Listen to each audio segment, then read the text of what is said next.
All right, pre-calculus, this is what the test looks like for the end of Unit 0 test. Remember that this is going over Algebra 2 mostly, and some Algebra 1 skills, Algebra 2 skills, and geometry skills.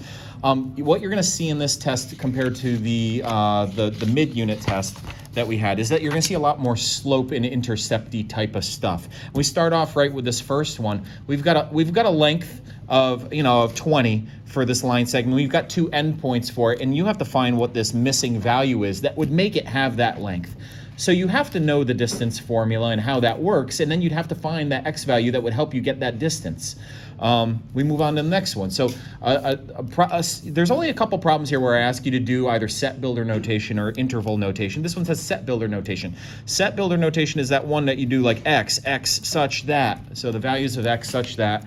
And we look at the numbers that are here. Based on the numbers that are here, I'm noticing that they're all negative. There's no decimals. And it's going from -5, 6, 7, and 8. So it's decreasing. That's a -8. So my brain goes, oh, these are the integers. The symbol for integers is that like little z. It's got to include the negatives, not the whole numbers, not the natural numbers. So it's x is an element of the integers.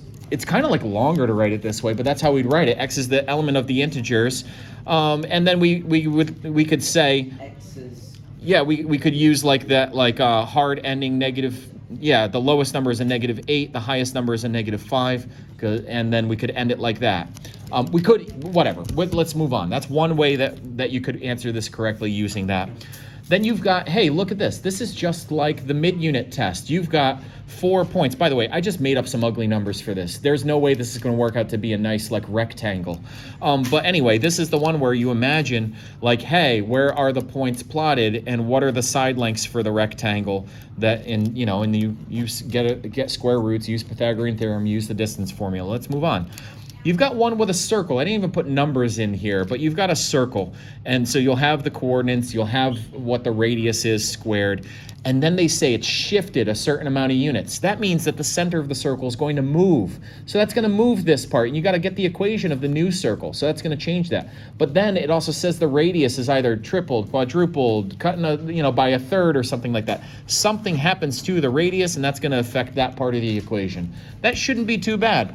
Now, there is another equation here where I want either interval or set builder notation to say what are wherever this equation is graphed, wherever its center is and wherever its radius is, imagining that circle, what x values would be the lowest x value and the highest x value that you would use in its domain. So I use that word domain.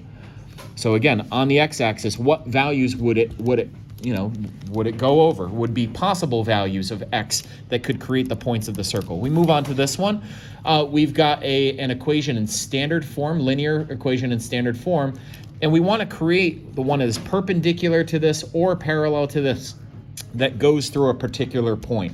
So if we toss in 0.67 and we got this, we should be able to find the slope from this equation and then use our point slope equation to then pop that in and find it. All right, so again, you're going to see lots of slope and intercept stuff. There's going to be another equation that you have to solve and find all of the real solutions for it. When we do that, it's like it might have one solution. It might have more than one solution. It's going to be another mystery equation. This one is a word problem. It's another one that involves circles. So we're seeing circles are on here pretty heavily, working with those. I'm not going to go crazy over it. You could pause the video and read this. You could pause the video and read this. You could pause the video and read that one. Let's move on. Same thing. I'm going to put this whole entire question here, and you can really sit and pause and read this part. It's basically talking about a campfire that was lit at a certain time, and then at 9:15, like it's burned down by however many inches. Hold it. Wait, that's pairing up. 9:15 and that amount of inches is a time and an amount that's burned or an amount that's left. And then here, this is going to be at 5 a.m. The log is completely gone. Now it's like, no, now there's nothing left to it or whatever with this. So this is one where it's like there's going to be some sort of constant rate that happens between these. And what is the constant rate? You'll need the numbers for this in order to work it through. And then you'll need point slope, blah, blah, blah. The last page. So last page. This is about ordering pizzas. A 1-topping pizza and a price of 3-topping, or then 3 large 1-topping pizzas for this price. Because we're given the 1 pizza, let's see, some large, yeah. Anyway, so because we're given amounts here, we should be able to pair these up, and create coordinates and use point slope, and then find from those point slopes, find the delivery fee in the whole scheme of everything. Find kind of like what's the difference between them. All right, and then we got an equation of a line that is perpendicular. So right there, perpendicular, that means you want to find the slope. Write the equation that's perpendicular and goes through another coordinate.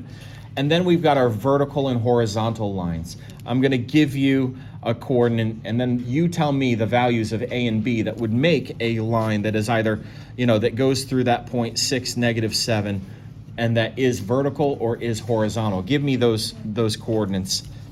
And then, and this is another one, point slope. It's like, we've got points and a mystery set of points that would get us this slope. So this is another one that you work through. All right, that's quickly going over the whole test. I'll stop the video. Any